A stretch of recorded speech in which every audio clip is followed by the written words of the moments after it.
மலர்கள் மலர்ந்தது எனக்கு மதுரசம் அருந்தட்டுமா விடுகின்ற வரையில் முடிகின்ற வரையில் கவிதைகள் எழுதட்டுமா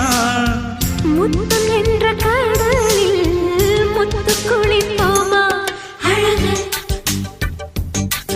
அழகு ஓ நீ நடந்தால் நடையழகு அழகு நெருங்கி வரும் இடையழகு அழகு வேலெறியும்